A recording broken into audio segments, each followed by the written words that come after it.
Hi hello friends, welcome back to my channel Rani cooking Telugu. ఎలా ఉన్నారండి? అందరు బాగున్నారా? నేనైతే చాలా బాగున్నా.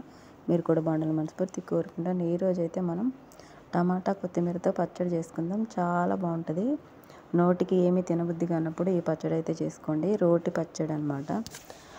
టేస్ట్ అయితే అద్భుతంగా ఉంటుంది. జ్వరం వచ్చినప్పుడు ఏమి తినబుద్ధి కాదు కదా, అప్పుడైతే ఇది చాలా బాగుంటుంది. ముందుగా ఒక కళాయి పెట్టుకొని దాంట్లో కొంచెం ధనియాలు జీలకర్ర వేసుకొని కొంచెం నూనె తక్కువే పట్టిద్ది దీనికి. అలా ఒక 10 పచ్చిమిర్చి తీసుకుని సన్నగా తరుక్కొని ఇలా దీంట్లో కొంచెం వేగిన తర్వాత అవి కూడా వేసి బాగా వేపుకోవాలన్నమాట. ఫస్ట్ టైం ఎవరైనా మన ఛానల్ చూస్తుంటే సబ్స్క్రైబ్ చేసుకోండి ఫ్రెండ్స్. ప్లీజ్ సపోర్ట్ చేయండి. వీడియో పూర్తిగా చూడండి. లైక్ చేయడం మాత్రం మర్చిపోవద్దు. Thank you for watching. ఇప్పుడైతే పచ్చిమిర్చి బాగా వేపుకోవాలన్నమాట. ఇవి కారం చాలా ఉన్నాయి. ఈ నల్లకాయలు ఏవైతే ఉంటాయి పచ్చిమిర్చి బాగా కారం ఉంటాయి ఫ్రెండ్స్, చూసి వేసుకోండి. ఇప్పుడైతే మనకి పచ్చిమిర్చి తెల్లగా రావాలన్నమాట. వేగిన తర్వాత చూడండి, అక్కడక్కడ తెల్లగా వచ్చినాయి కదా. కట్ చేసి వేయకపోతే మాత్రం పచ్చిమిర్చి చిటాపట అని పేలిపోతాయి, మన మొహం అంతా పాడైపోద్ది అనమాట. ఇలా 10 నిమిషాలు వేగిన తర్వాత తీసి పక్కన అయితే పెట్టేసుకోవాలి. ఇవి తీసి ఈ గిన్నెలోనే మళ్ళీ మనం టమాటా అయితే ఉడికించుకోవాలి. దీన్ని తీసి మొత్తం పక్కన పెట్టేసుకుందాం. ఇప్పుడు అదే కళాయిలో టమాటా కూడా వేసి వేపుకోవాలన్నమాట.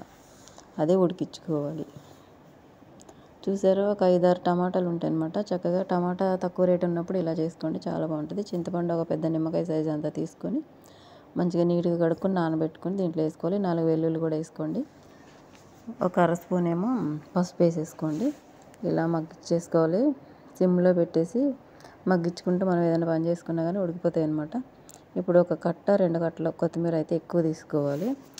తీసుకుని టమాటా కొంచెం ఉడికిన తర్వాత ఈ కొత్తిమీరని కూడా వేసేసుకోవాలి.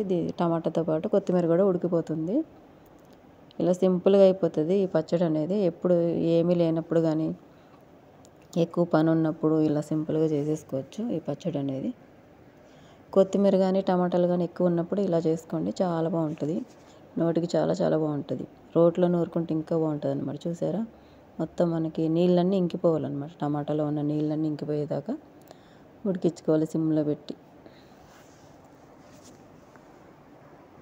చూస్తూ ఉంటేనే నోరు ఊరిపోద్దండి, చాలా బాగుంటుంది. ట్రై చేయండి. ఇప్పుడు మనకంత వాటర్ అంతా ఇంకిపోయి నూనె అనేది పైకి వచ్చింది కదా.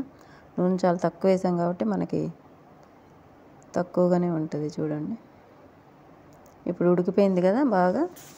దీన్ని తీసి చల్లరబెట్టుకోవాలన్నమాట. పొయ్యి మించి దింపేసి చల్లరబెట్టుకొని ఇక ఇప్పుడు చూడండి, వెల్లుల్లి కొన్ని పచ్చివి తీసుకోవాలి. అలాగే ఒక ఉల్లిపాయ కట్ చేసి పక్కన పెట్టుకోవాలి.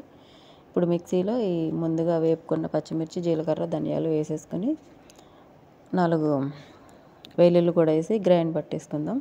రోలు ఉంటే రోట్లో దంచుకోండి, భలే ఉంటుంది టేస్ట్ అయితే. ఇలాగా బరకగా పట్టుకోవాలన్నమాట. తర్వాత ఈ టమాటాలు అయితే ఉడికించి పెట్టుకున్నాం కదా, అవి మొత్తం కొంచెం వేసేసుకోవాలి. వెల్లుల్లి పచ్చి వేయడం వల్ల పచ్చడికి మంచి ఫ్లేవర్ అనేది వస్తుంది అన్నమాట. ట్రై చేయండి. మీకు ఈసారి పచ్చళ్ళు చేసినప్పుడు చాలా బాగుంటుంది ఇలా వేస్తే కనుక. కొంచెం ఉప్పు మనకి సరిపడినంత వేసుకోవాలి. ఇప్పుడు మిక్సీ అయితే కొంచెం బరకగా పట్టాలి, మరీ మెత్తగా పట్టద్దు, పచ్చళ్ళు టేస్ట్ పోతుంది.